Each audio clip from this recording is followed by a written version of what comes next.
Recently, there has been a ton of discourse surrounding nod-krai, specifically the technology of the region.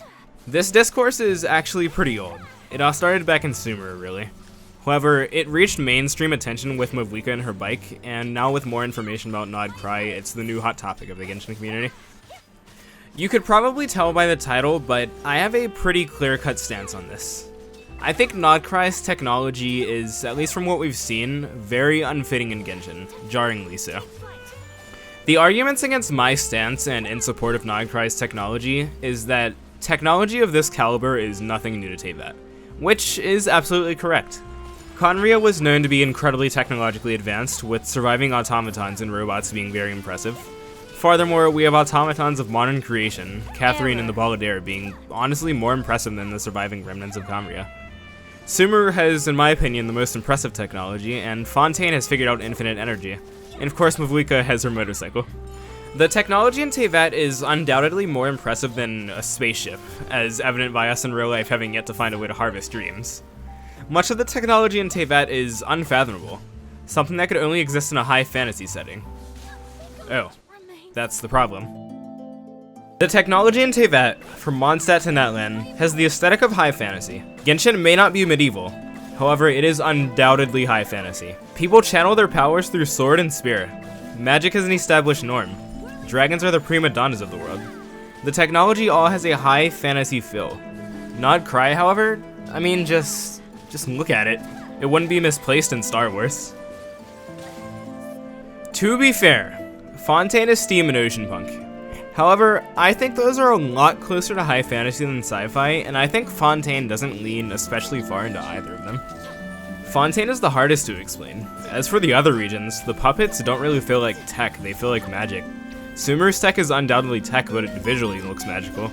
Natlan's tech is mostly ancient and has an ancient feel with sharp angles and strange runes. And nod-krai, once again, feels sci-fi. Let me use another example for this point. Mario Kart collaborated with Mercedes to bring the Mercedes GLA to the game, probably for promotion's sake. As a car guy, my favorite cars today are those that I loved in video games as a kid, and I'm getting off topic. My point is, the Mercedes GLA looks so comically out of place in Mario Kart because everything else fits the cartoony aesthetic. These are both cars, karts, but only one is memed and laughed at. See, really it's a matter of aesthetic, and cohesion is massively important to that aesthetic.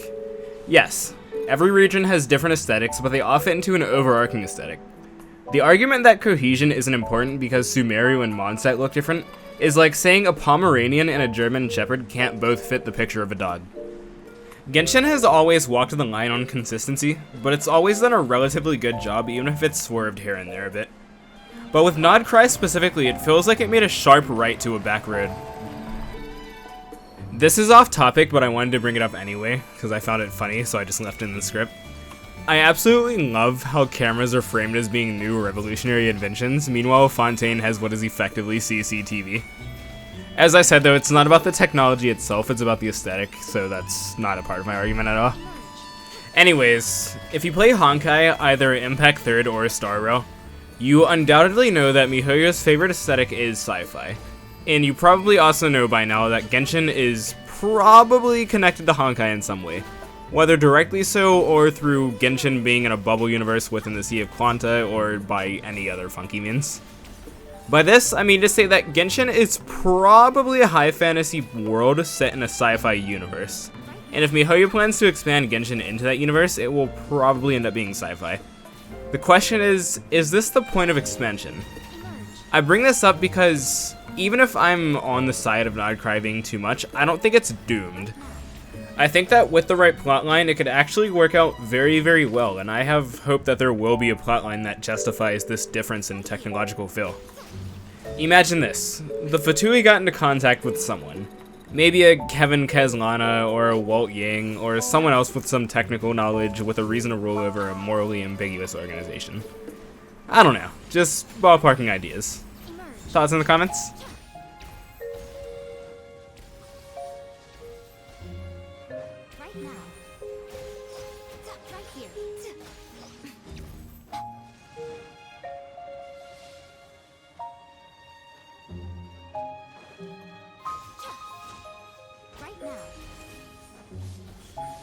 Emerge. Come on out.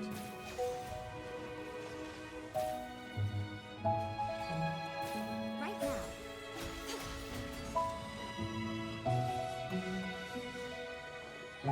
Right here.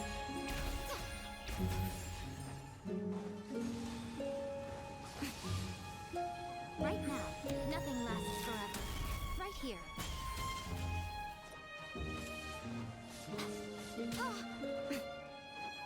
Right now.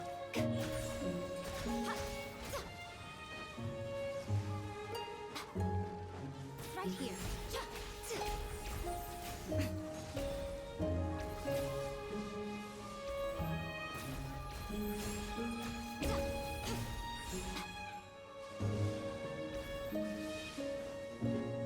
Emerge. Right here.